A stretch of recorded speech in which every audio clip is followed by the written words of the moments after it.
Hello, what is going on, guys? I feel kind of like I should probably talk about this a little bit. As of late, we've had some really bad luck with um, our recording process and everything like that. We had a really great episode last week, and when we got home, it just when I got home and I was trying to edit it, it just wasn't on the disc. Basically, we went over on time that was allotted on the disc, and then it didn't get to finalize. So whatever was there became nothing, and it was just a big mess. So we do apologize for the fact that we've kind of been what seems like slacking a little bit, but you've definitely been a priority for us. So don't feel like we've forgotten about you guys. Today we got a pretty good episode. We're going to be diving into some pretty cool little topics that Ricky came up with, and hopefully you guys can enjoy it. We do mention in the episode that we still haven't gotten any feedback from anybody, whether it be like on our email, or even if you just want to do like a nice comment or something like that, or even if you just want to share it. And we have got quite a bit of response in that way. But if you guys have any questions, if you want to just be mentioned on the show, or if you have something that's been on your heart that you want us to pray for you, or you've got a question that you want answered, any of that kind of stuff, we can tackle it all on the show. All you have to do is just email us at superiorcovenantpod@gmail.com. Again, that is superiorcovenantpod@gmail.com. Here we go.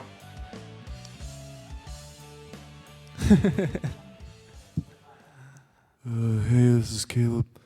I couldn't make it out this week, guys. But God, he's good. God.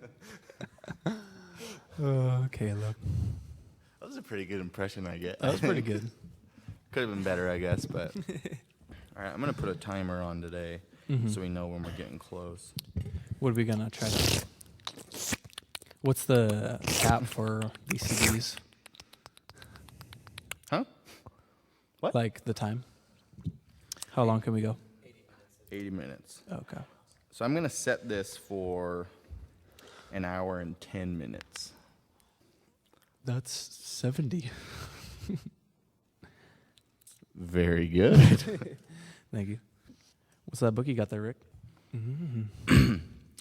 The Reason for God. Ooh. Timothy Keller. This is just My in guy. case I feel like looking in this book at all. Okay. So So we're going to start off with Dylan telling us about his insurance issue. oh yeah. Yeah. So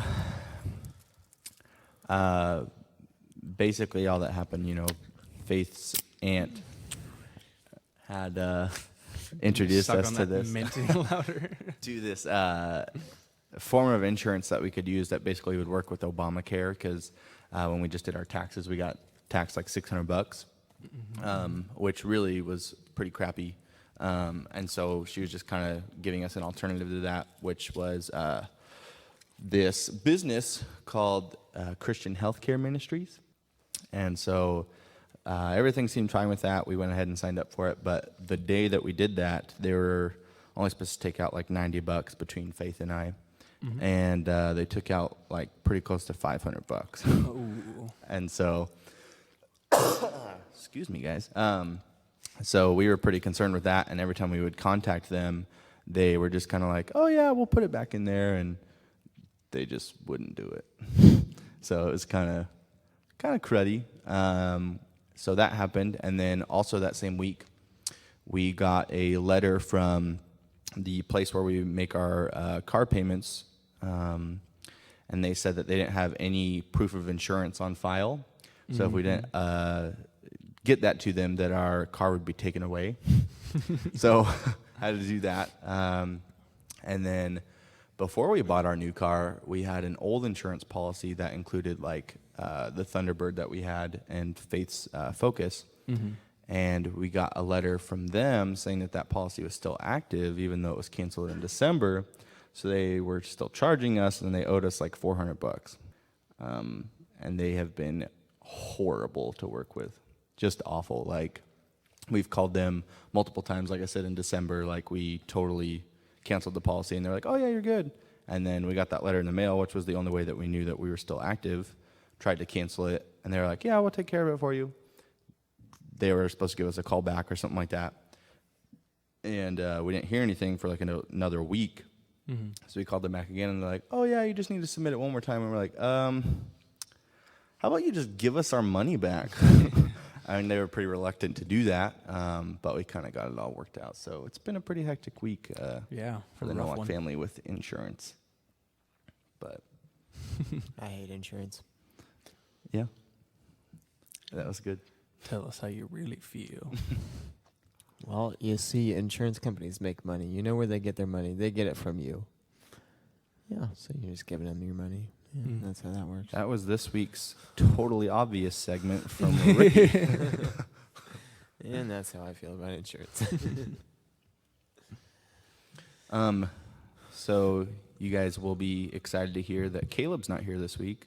Oh, Just kidding. Caleb's out with his youth group this weekend, so he's not going to be joining us. It's just going to be the three of us today. Hopefully we can make up for the good stuff that he normally does on here. Mm-hmm. But how's Aaron been doing? Oh, you know me. Pooping. Just, I feel like there has been a couple times where one of us have just had the squirts, and it has just been me and you, Dylan. And today it's me. Yeah, I've been doing pretty good, actually. We're kind of going back and forth. I don't know if like my roughage in my system just finally got to the right amount or Consistency. something. Yeah, but I've been pretty solid lately. Oh, that's good. Must be nice. No, yeah, everything's going pretty good for me. Just doing a lot of wedding shopping. Ooh. And, looking for clothes and getting stuff together. So it's been fun. Spent like a couple hours in Target and Michael's today. Just getting lost in those The stores. good places, yeah.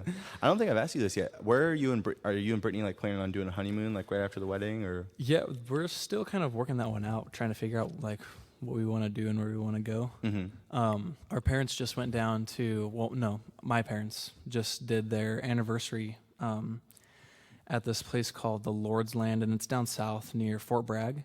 Uh-huh. And we were kind of thinking of doing that because they got these really cool cabins there, and it's a YWAM, and so they got that's hecka cool. Yeah, they got a bunch of cool stuff there. But when my parents went, they said it was a little more kind of to the camp side of it. It's kind of rustic and dirty, and you got to like walk to the bathrooms and stuff like that. So while they were down there, they were shopping around, and they found this really nice, like kind of resorty hotel, and so we're looking into that. Cool. And then probably just like check out all of like the surrounding beach cities. They're pretty cool. Fort Bragg, and then like Mendocino is down there. It's a cool little town. So. Yeah, that'd be sweet. Mm-hmm. Cool. What's going on with Ricky? Just working. Right. Okay, let's move on. That's all I do. Where do you work? Yeah, where do you work at, man? We don't know. Well, yeah, see, I work at Starbucks. Oh, man. And Could have been getting hooked up with the free drinks this whole time. it's pretty crazy today. Yeah? So anyways. All right. What And happened then- today and that then- was crazy? And then working at church and working landscaping and things like that. So today was just busy. Plus landscaping at the church. No, I don't really do any landscaping at the church. Starbucks at Do the some- landscaping? Do some maintenance at the church. No, I landscape his Starbucks. Yeah, That's but true. just not my Starbucks. You just sweep the parking lot. Yeah. Do you But do we- landscaping at the Starbucks as well?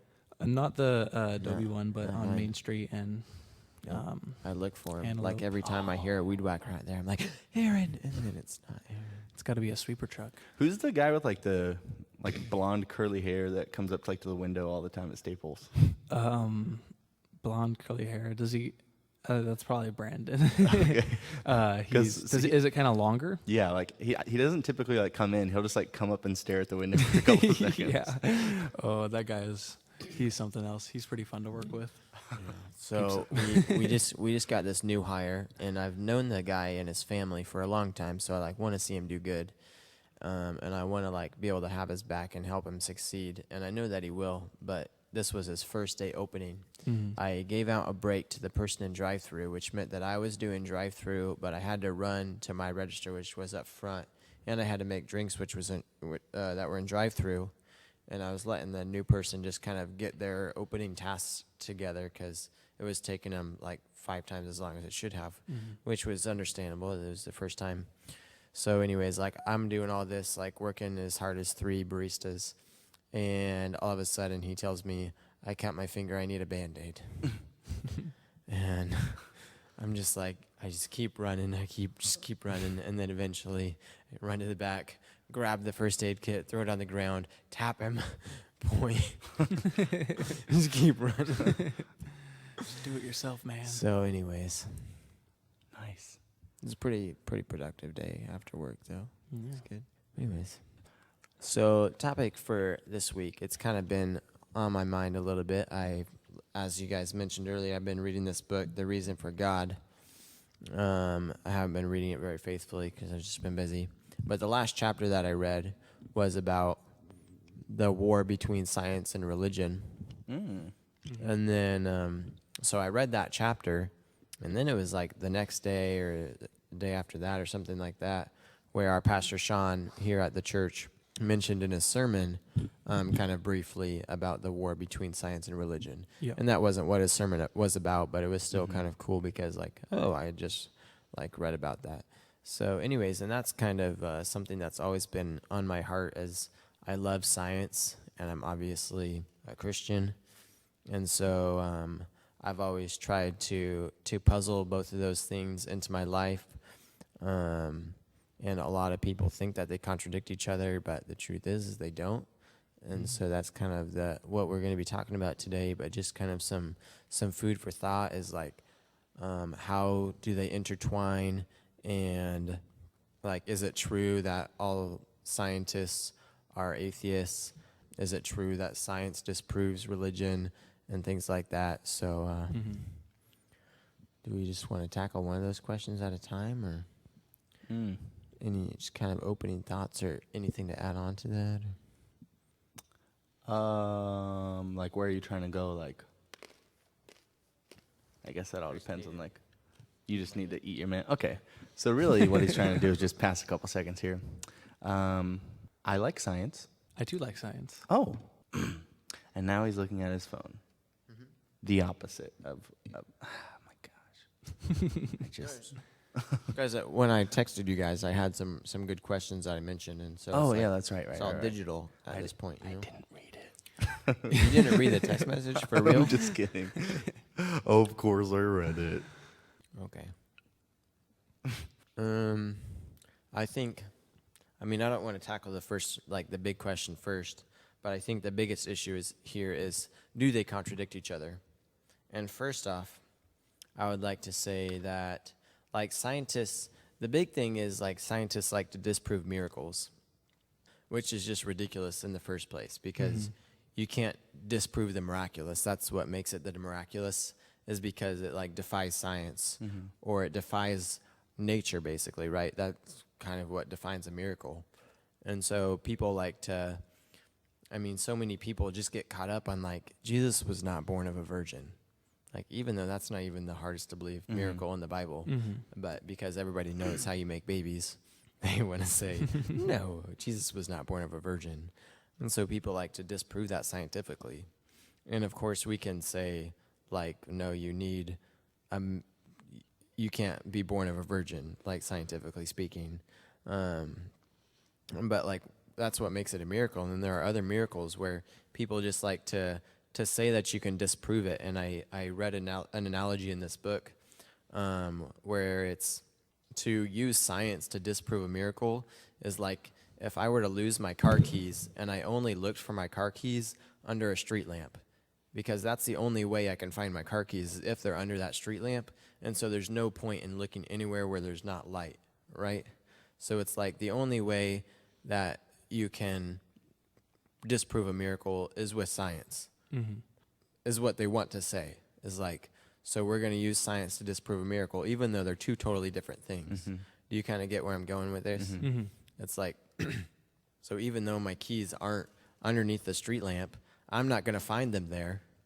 So I'm not going to bother looking for them there. So even though I can't explain miracles, I'm not going to try to explain miracles. I'm going to try to disprove miracles by using science. You know. I kind of like that. That's cool. Yeah, I thought that was a really cool analogy because it just makes it like plain as day. Yeah, Just don't go there. that's kind of where people go wrong. Is they're putting God in a box, you know, and they're putting him within the limitations of science, you know, and what we have here and can prove here. But like you said, it's a miracle can't be disproven or proven by science alone, because it's God intervening into what it would be the natural for us. Well, and I think too is like we have such a standard in science of like this is a law of the universe and this is the only way it can work. But God is the person who's governing it, and he created all of the molecules and elements that are here. So if he wants to intertwine them into a way that works differently than we know, then I think he can do that for sure. So, does science disprove religion? If not, how? If so, how? I would say no. Well, yeah, no. Yeah, And I obviously no. This isn't geared so much towards apologetics, but more geared towards the people that are nerds that are also Christians, that love science but also Christians, or the people that say, oh, science is bad because they're Christians or something like that. I just want to bridge that gap of like, no, it's okay. It's kind of like in the movie The Waterboy, you know, where mama says science is the devil. Yeah. You know, that's not true at all. You brought that up. Yeah, Vicky Valancourt is the devil. exactly. Science is not the devil. Yeah. And so, Well, being a Christian, the cool thing about science is the more you look into it, the more it proves God, you know. And even people who aren't Christians, like I'm really good friends with this guy named Gary, and he's like 70, and all his life he studied science and got masters and doctorates and all these degrees. And he wasn't a believer at the time, not necessarily even an atheist, but he just kind of religion, or that was just kind of put out of his mind. But the more he studied and the more he looked into it, he came to the realization that nothing could exist without God, you know, without there being a creator. And it was something that he just couldn't run from, you know, because his whole life revolved around looking into that. And it just proved it for him. And he just had this revelation that this is all only possible with a uncreated creator, and the only religion that fit into that category was Christianity. And it's just like super cool stories like that. Josh McDowell, you know, same story with him. He was challenged to disprove Christianity, and while he went, you know, out to go and do that, he got converted, you know, to Christianity, because the proof is there, you know, and it's so strong and so powerful. I didn't do a lot of like research, I guess, for this topic, but the one thing that I did find was like basically this like survey experiment that they were doing over a 5-year period, where they were kind of like doing in-depth interviews between different like scientists of different like colleges and things like that, very respectable people within the scientific community. And it was something like 15% said that science and religion always conflict, 15% that science and religion never conflict, but 70% said that science and religion will only occasionally conflict. So even within the scientific community of those who are like really you know, knowledgeable and high up there in that area, they have a understanding that it's not like it's a black and white thing. Like it's more of a, like, you know, there are things with this that coincide with this, and there are things that some people may say like, oh, well, this doesn't really work. But, you know, for the most part, they're kind of willing to say that those things can coincide. yeah. You daydreaming? No, I'm just really trying to think of this particular scientist's name. But there was an atheist scientist who was he's a world-renowned scientist, and I'm really like Stephen Hawking. I'm really irritated that I can't remember his name. Actually, Stephen Hawking is very interesting. Yeah, he is. For sure. About his beliefs in God. But anyways, didn't we talk about that in like the I first think we episode? mentioned him. Yeah, that one never got aired. That one never got aired, but yeah, we did talk about that. But there's this scientist who he was like the lead scientist and like some kind of like stem cell research project. I can't remember. Like it was a big deal, the research project, and so that's why I'm disappointed that I can't remember the name of it. But anyways, he went out in search of this. Actually, it was more about DNA and how complicated DNA is, and so he started researching all this, and he became a Christian through his research because he basically decided, like, this is way too complicated. There's absolutely no way this just evolved. Yeah. And so he came to a belief in God. He didn't necessarily become a Christian right away, but he came to a belief in a creator because he decided, like, there's absolutely no possible way that this could have evolved in this way.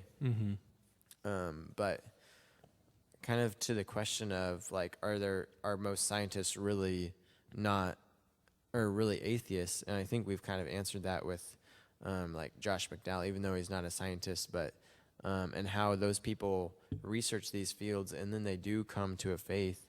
And of course, there's like Richard Dawkins is the big atheist that he wrote the book called The God Delusion, and in his book he says that only 7% of world-renowned scientists are believers, which is kind of a fabricated statistic because in reality what he's quoting is only 7% of the National Academy of Sciences are believers, which is only a small group of people.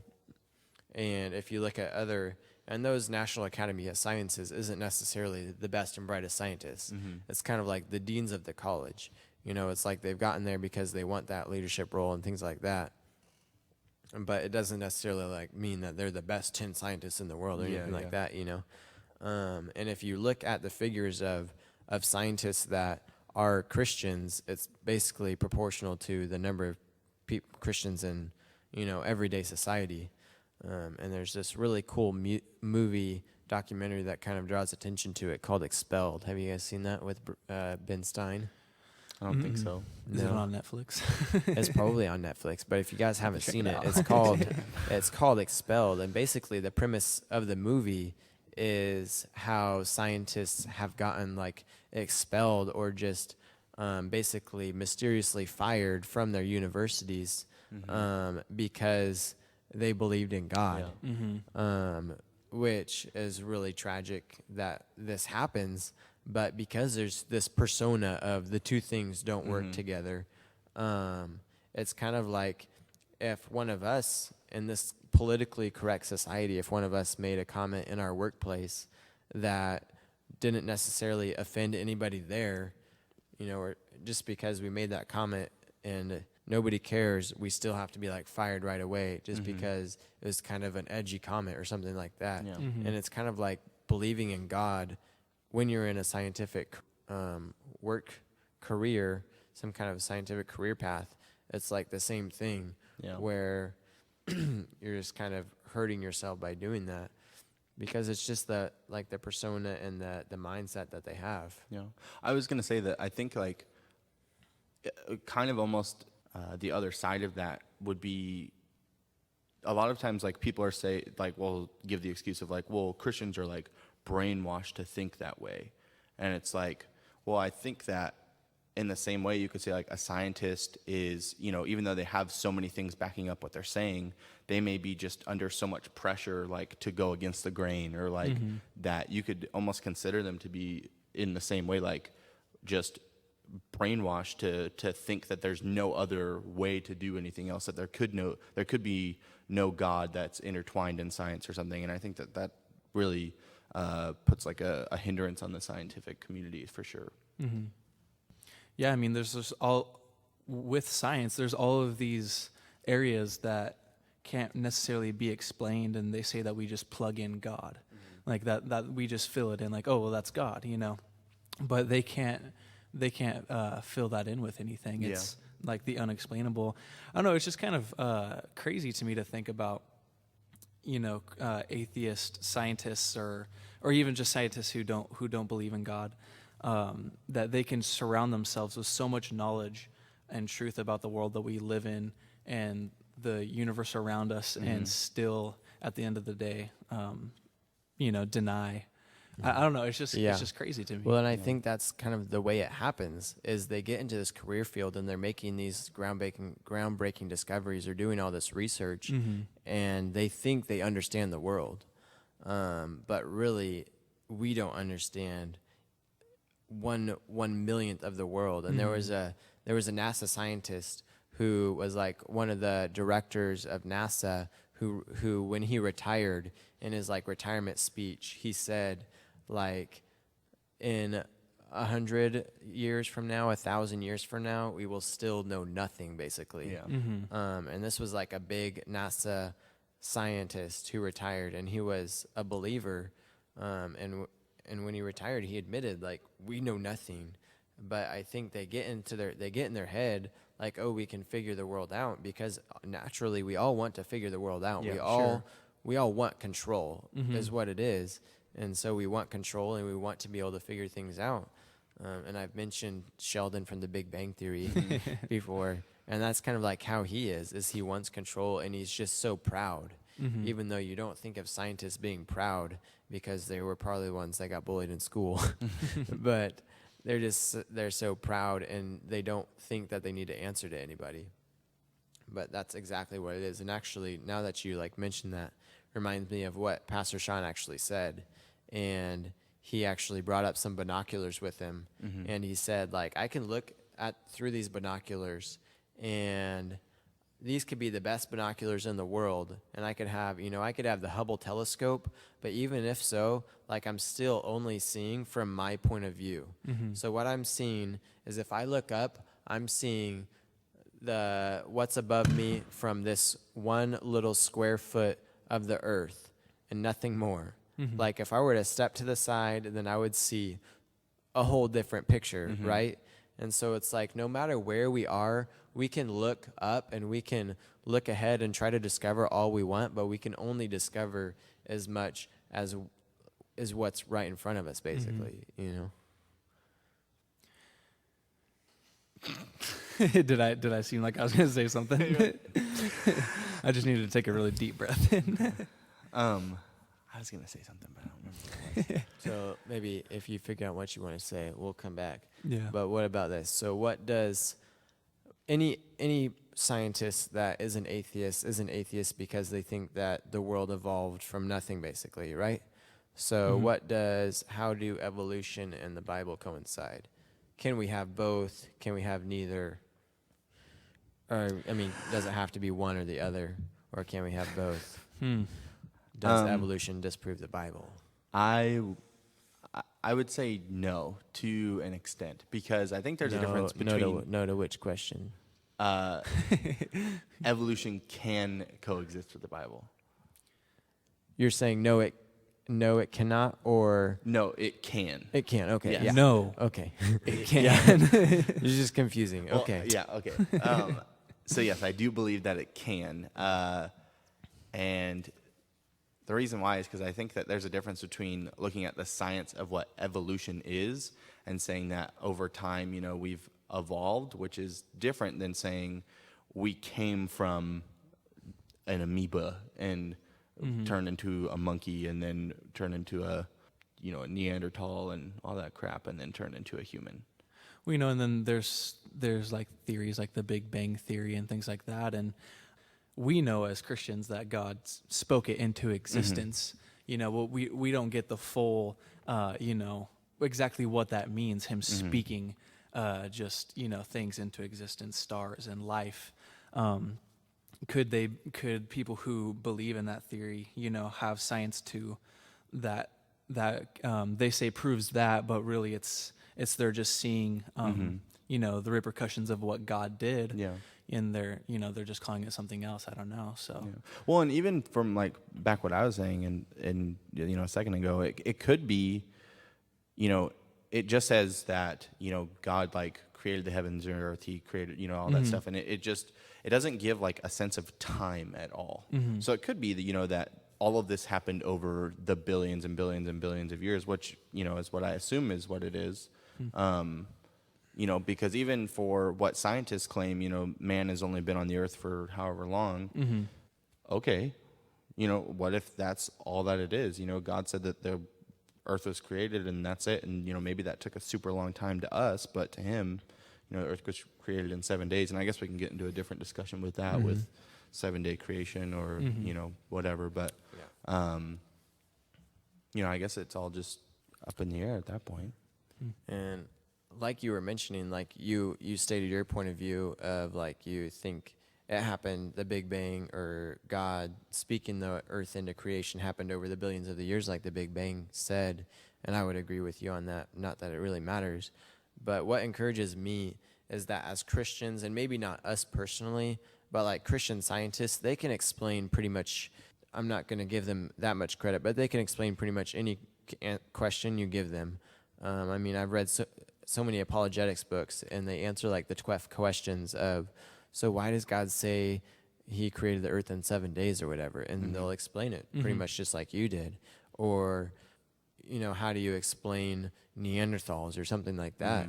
And it's like, whereas a Christian apologist could explain this stuff, I've seen like Richard Dawkins interviewed the greatest like atheist mind of our time, basically, and he gets stumped. Yeah.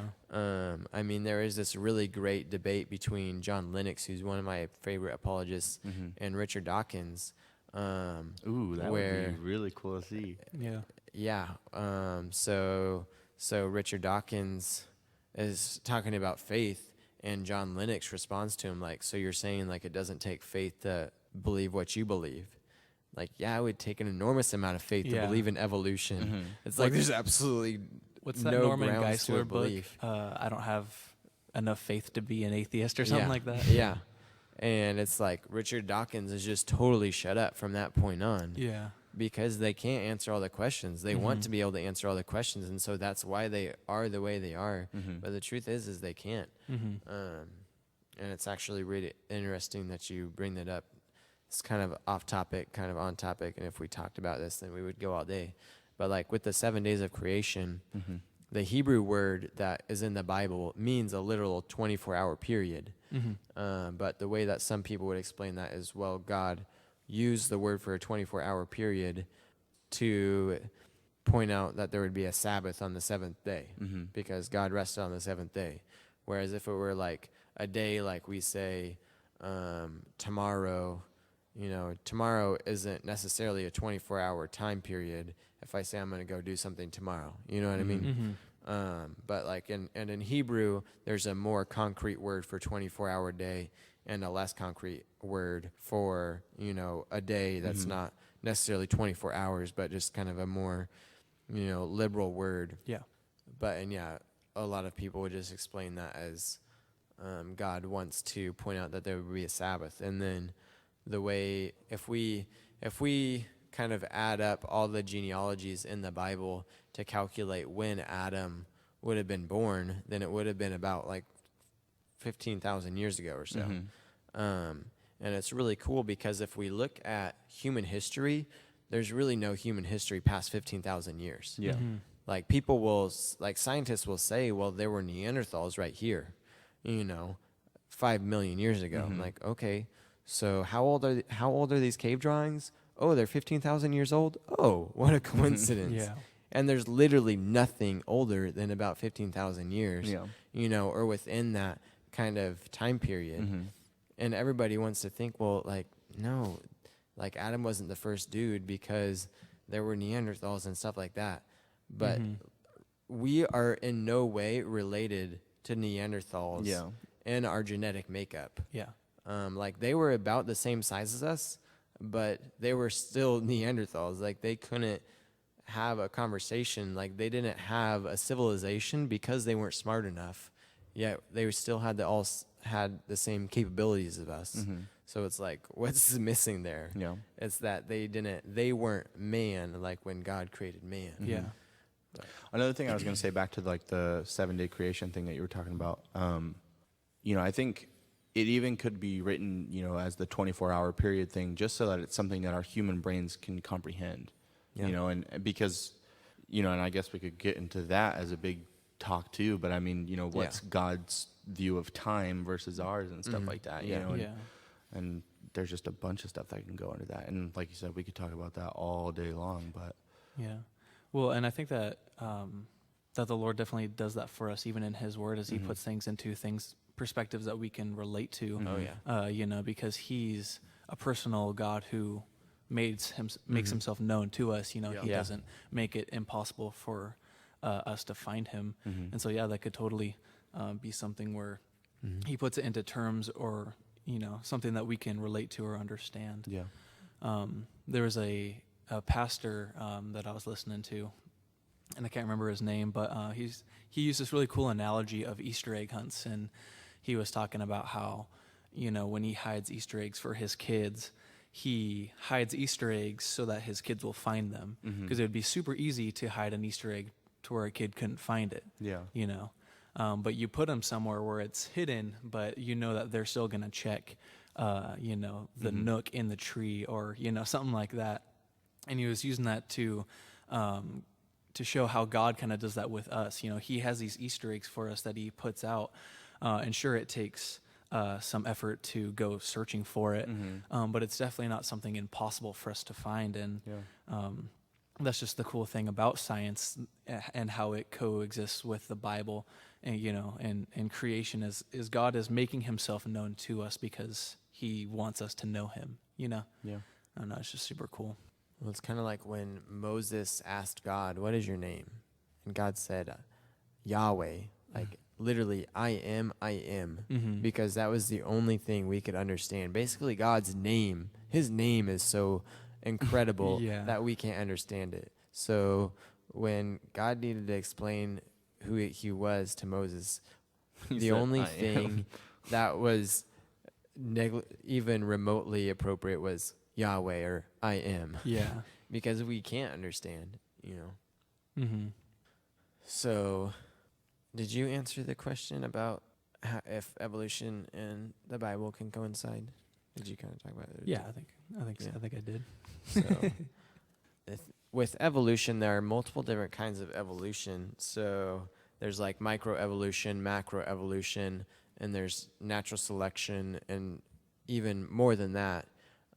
So in order for there not to be a God, but for us to have been created over time, like what most atheist science would believe, there would need to be macroevolution. So evolution on a big scale, and that could either be that would be basically skipping, like, I don't know how to put this, but basically like skipping different creations. Like, so there's the monkey, there's the Neanderthal, and then there's us. And it's like, so there wouldn't be, billions of different variations in between there. There would only be like a few steps, basically. Yeah. So that would be like macroevolution, because in order for that to happen, because we haven't been here for that long, even if the Earth was, a few billion years old, the amount of time that it would take for microevolution to create all that, it just would not be possible at all.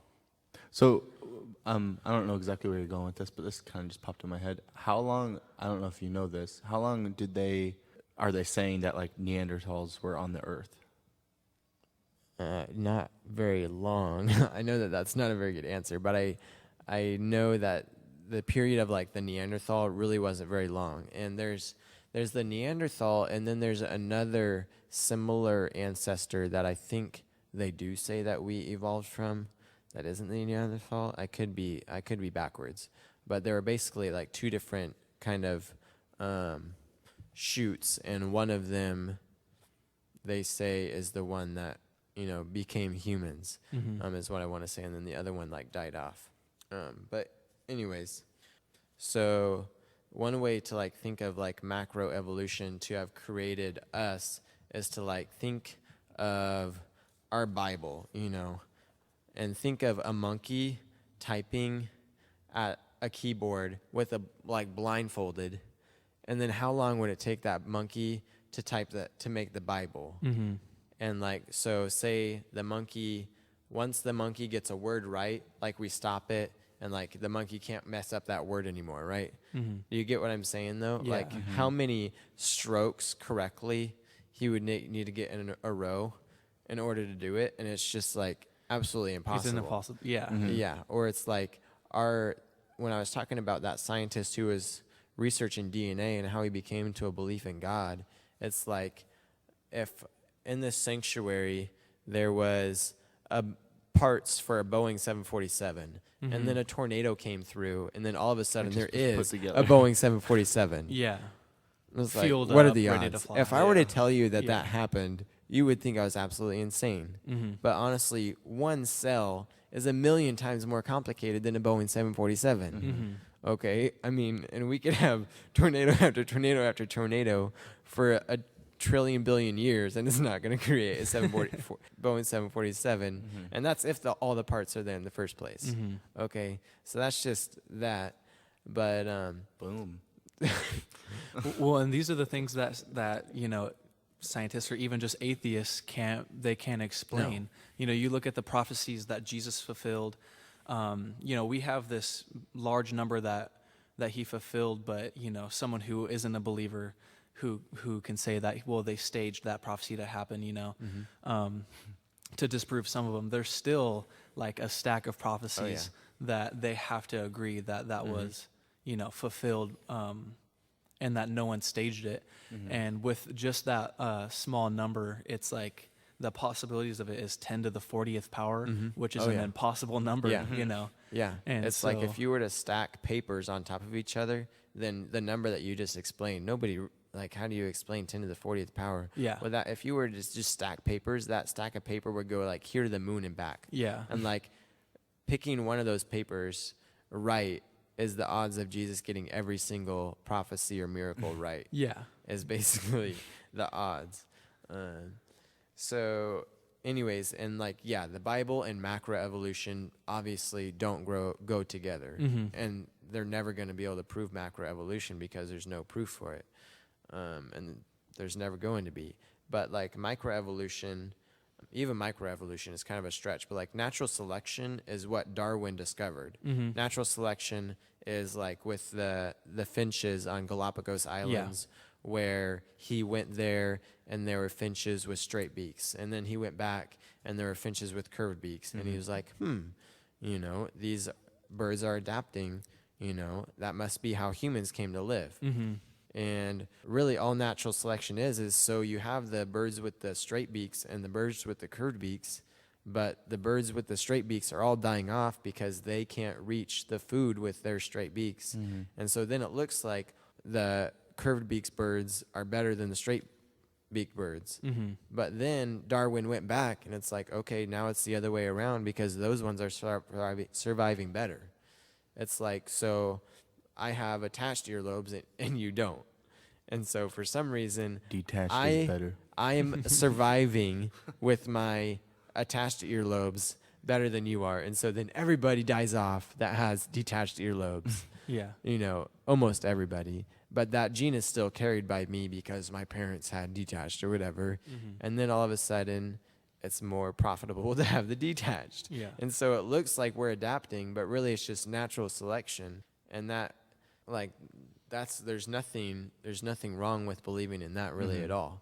Like that's scientifically proven that happens, and there's nothing that goes against the Bible in any way when it comes to that. And anybody that disagrees with that Needs to learn. needs to learn. That's why we're having this conversation, honestly.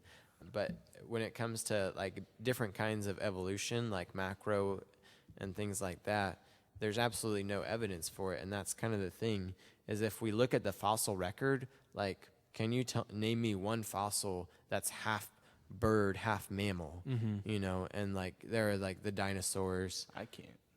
But maybe there was. I don't know. And if there were, then you would know of a lot of them, right? Yeah. I mean, we could go outside and we can find a deer skull probably. We could probably find a few of them. But could we find anything that was half deer monkey. half flying Fish. Yeah. No, we couldn't. But if it existed, That's debatable, Ricky. we should be able to go out there and find it Yeah. Well, but I guess with just my as many. like. Well, go ahead. we should be able to find just as many half deer, half fish as we do deer right now. Well, what I was going to say is, like, I guess the rebuttal to that, though, is that there's no benefit to being half deer, half fish. So you wouldn't find those out there. Well, You know what I except mean? the thing, if we came up from a cell, like if I think most of us have seen that evolution video that's in like super fast forward where it shows like a little cell coming out of the water and then that cell Worming its way. growing legs Yeah. and stuff like that. Well, if we all came from one cell, eventually a fish has to turn into a mammal or a reptile or whatever. Yeah. You know, so where's the link between the Yeah. two? Yeah. Well, yeah. is and what so, I'm but saying. what I'm saying is, like, you wouldn't see, like, the front half of a deer, like, with antlers and a No. skull and stuff, and then a little baby fish body at the other. No. But eventually, and, like, a pair of wings yeah, on top. yeah. Just eventually, in order That would be nasty. for us to have in order for macroevolution, we would have to see those things that crossed that kind of barrier. Where are they? Science. Exactly. And so I read a lot of like apologetics books, and I've noticed that most of the authors are biologists rather than like physicists, because physics and the Bible, I think, go great together. Yeah. Physics says like the world was created in a big bang. The Bible basically says the same thing. God spoke the world into existence. With that many particles expanding all at once, yeah, that would be a huge bang. Whether God spoke it into existence or whether there was just the right of atmospheric pressure or whatever for it to come into existence. So I would say physics and the Bible. Was there an atmosphere to make the pressure in the first place? God had to create the laws of the universe. So that's the other like question of, I mean, that right there answers the question of, is it okay to believe in God and to believe science? Is, well, God created science, right? Like, we do have natural laws. If I drop my book, it falls. God made that happen. If it didn't fall right now. I would quit. Yeah. Just altogether. It doesn't matter what we're talking about. I'd quit. Well, yeah, and that's the thing that Christians need to realize about science is actually one of the biggest tools we have in proving, in backing up our faith and backing up what we believe. It's not, like Dylan said earlier, black and white. And whoa, have you guys ever like lost or like heard like a high pitched noise in your ear? Yeah. You should go to the My doctor, ears man. just are ringing off the hook right now. I've had But that. yeah, what I was saying is it's something that we need to study, we need to learn, and a great tool to have. It's not something where it disproves each other or they don't coincide. They definitely do. Yeah, and I think also with that, like, science is just cool in the first place. Like, it's really fun to learn about. So it's like, I would just say, like, for Christians not to be so afraid of it, because I think that just happens like a lot. Like, I don't know, I guess maybe with like the older generation, or maybe when you're growing up, like, you're just told like, oh yeah, well, rely on religion before science. And it's like, yeah, I would agree with that to an extent. Like, you want to make sure your faith is, your priority in life, but I don't think there's any reason to separate them. Yeah. Because science is just interesting anyway. Like, and I think that we're made to want to know that stuff because it's just cool. Like, it's something that applies to me and something that makes my mind work, Yeah. You kind of just answered this question, but can we put too much faith in science, or can we enjoy science too much, kind of a thing? I mean, Well, it depends on like like if you're just like looking into science and then it consumes your whole life, and God is now on the back burner to your studies, that obviously is going to be a problem there. like even if you're pursuing science in pursuit of God, can you take it too far? I guess is my question. Do you get what I'm saying? I don't know if you could necessarily take it too far. I mean, I guess it would depend on the person, like kind of like how he was saying, like if it just became too much for you. But I think that I would almost say that there's actually not a way to take it too far, because all you would end up doing is coming up with a way to not have an answer eventually. So then it'd just be like, okay, well, I have to have faith at that point, or I can pray about it or wait for a scientific discovery to come out in a couple hundred years when I'll be dead anyway. So it's kind of like, I mean, I think you could always pursue it and just enjoy it, but don't let it be something that replaces God.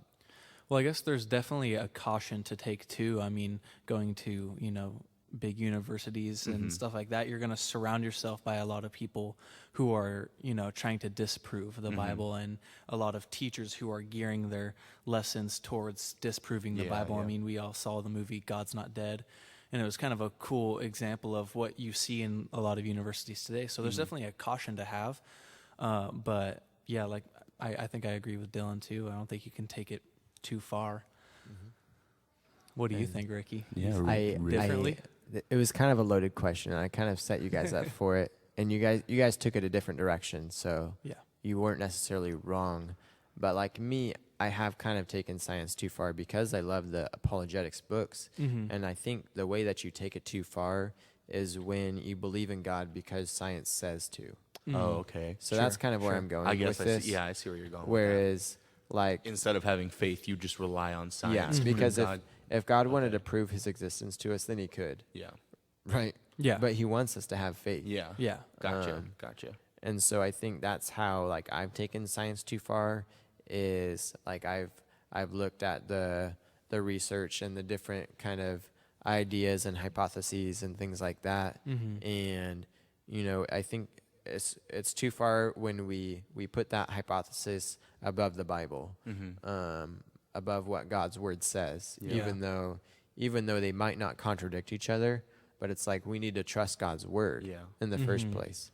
And I think if we could genuinely pursue science with the pursuit of God, like, because we want to learn more about God, and by learning more about the world that he's created, we're learning more about him. But I think if we're thirsting so much for that to prove the existence of God, I think it kind of reveals that we're insecure in our faith. You see what I'm saying? Yeah. Yeah. Oh, I was going to say, one of Caleb's favorite things to talk about is, got to speak on his behalf. He's not here, but he loves to talk about our placement in the universe, and just how we were placed in our galaxy to where we can see everything and everything is visible to us. And he can go on and on about it, but the thing about all of this that we have around us that we can see, it's supposed to get us to glorify the Lord and to enjoy the Lord. I think that's why God gave us so much. His word tells us the heavens declare his name, in Psalm 19, and it's not something to rely on, but something to enjoy and to see the Lord in it and to appreciate the beauty that it is. Well, and I think that the best way to probably put it is that science shouldn't replace your faith. It should just reaffirm your faith, Exactly. and just kind of make you feel more confident in what you believe.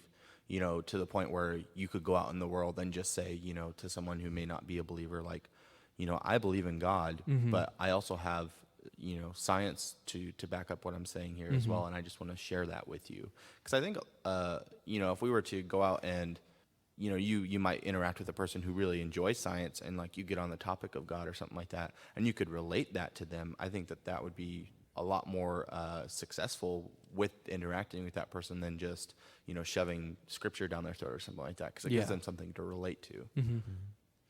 Well, if we could also flip that other side of the coin, and like if we were to say, oh, science is the devil, well, it's like, why are you saying that? If you're basically, your faith is so closed off, like you're protecting your faith because you aren't willing to have your faith kind of Tested or tested. Thank you.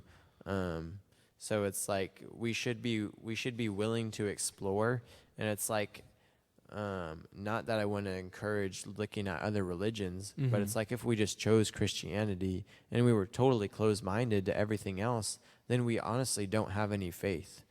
We're believing in something solely based off of just we're going to believe in that no matter what kind of a thing, and we should have faith in God because of what his word has told us. You know, and I got to the point where, like, I had to be careful about, was I putting my faith in science, because science was backing up God, or was I putting my faith in God? But there's also just putting all your faith in something to where there's really no faith at all. Yeah.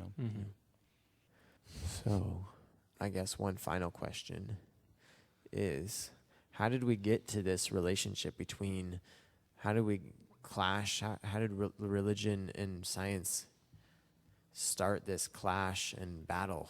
Galileo. Galileo. That wasn't a bad answer. I No. I mean, Explain it a little bit. That's sort of true, yeah, because, I mean, Galileo was a part of the church, Yeah. and basically the Roman Catholics believed that the earth was the center of the universe. And Galileo, even though he was part of the church, said, actually, I don't think that's true. And so the Roman Catholic Church shunned him. and then he went on to like be a super amazing scientist, And put he- like science in motion. and now it's proven that the earth isn't the center of the Yeah. universe. And I had one guy tell me, like, science has disproved the Bible because the Bible says the earth is the center of the universe. And I'm like, no, it doesn't say that. The like, church did. that was the Roman Catholic Yeah. Church not having any humility, and they thought they were the center of the world. That's what that was. Yeah. And that is kind of like how it started, really, is not necessarily that instance, but Yeah, I was basically the same idea. The same idea. Aaron, you have anything? To add to that, Yeah. No, just anything in general. I have nothing. You have a pretty cool sweater. I like that. Oh, thank you. Yeah, it's pretty cool.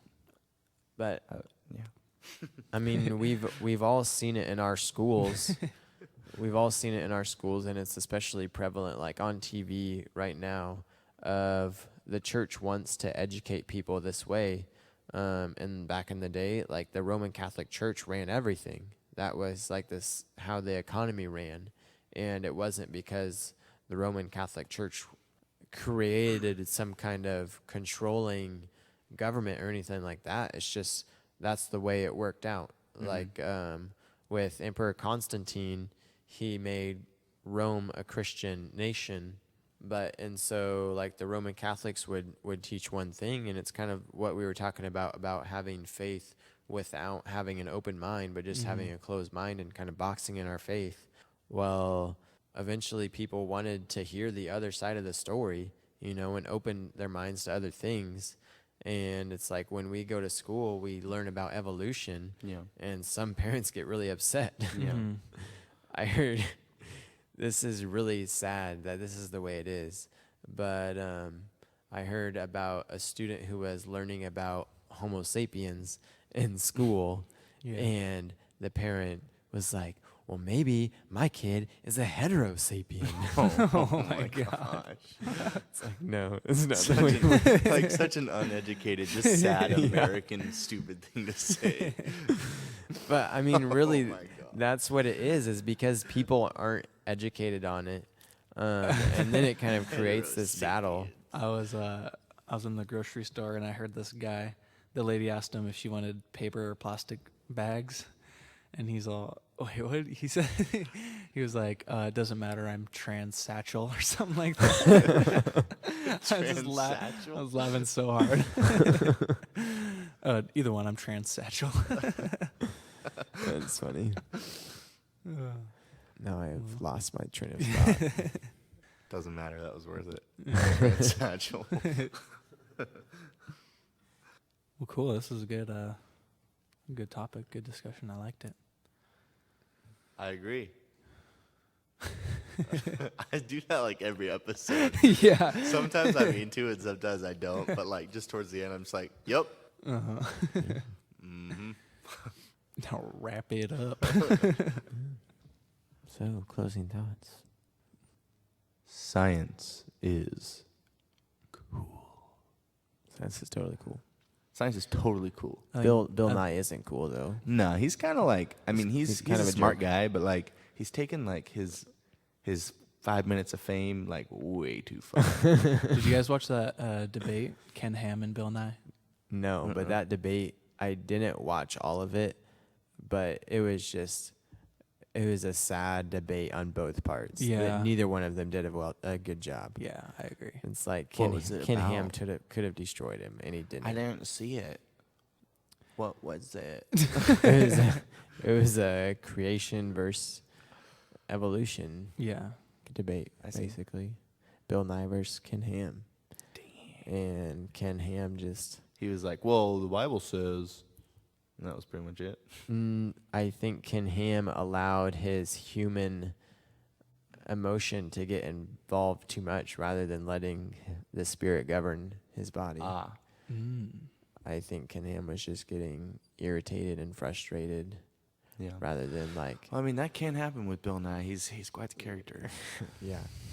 Nothing against Ken Science Ham. rules. I mean, I can't say nothing even against Bill Nye, I guess. I mean, I can't say I wouldn't get frustrated either. But one of the great things about John Lennox is he just keeps his cool, and it's He's like that old guy that has like an accent that we were watching that one time, right? Yeah, he's he's What was British. that? What was that debate that you talked about earlier?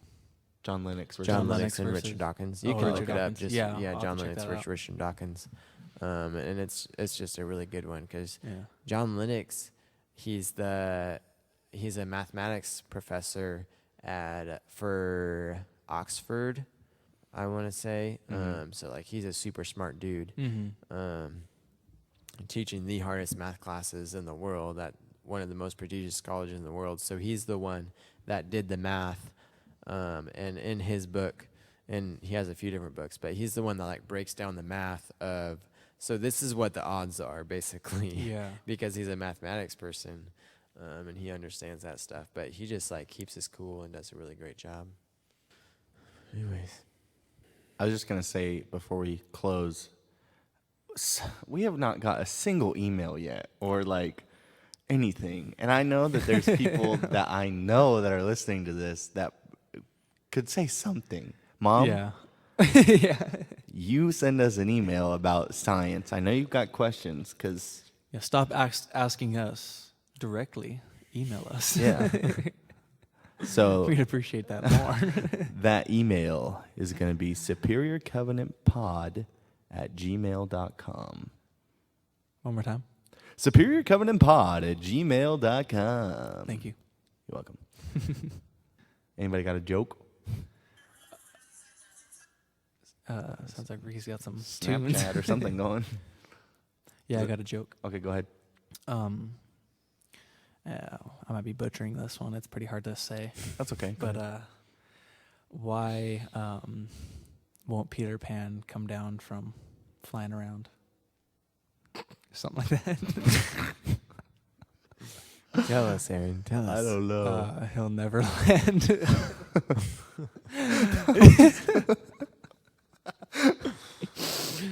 Yeah, something. It was something like that. No, I mean you got the. I think the only part of your joke that you said was the point. All that you. Obviously, it worked. It was just pure punchline. One up me, Ricky. What's your joke? Oh God.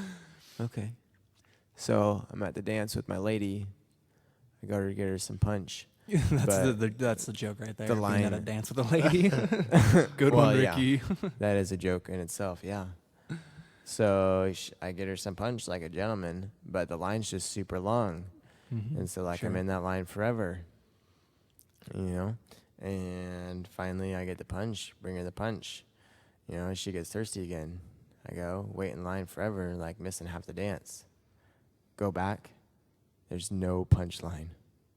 Ricky, you said that wrong. I've actually got this saved on my phone right here because it's such a great joke. I'm going to tell you all of it right. All right. No, I said it right. A guy is taking his girlfriend to prom. He waits in the ticket line for a really long time but gets them. Oh, okay. Now I remember the joke. He goes to rent a limo. The rental line is really long, but he eventually does it. He goes to buy her flowers. The line at the florist is really long, but eventually he gets the flowers. At prom, she asks him to go get punch. He goes to the refreshment table, and there's no punchline. See, no, that's Priceless. much better. It was better That's the much second better. time. Okay. Okay, since I messed up that joke, I'll give you another one. All right. Let's hear it. What do you call? This is my favorite joke. All right. Ever? Probably, yeah. What do you call a pile of kittens? What? A meowton.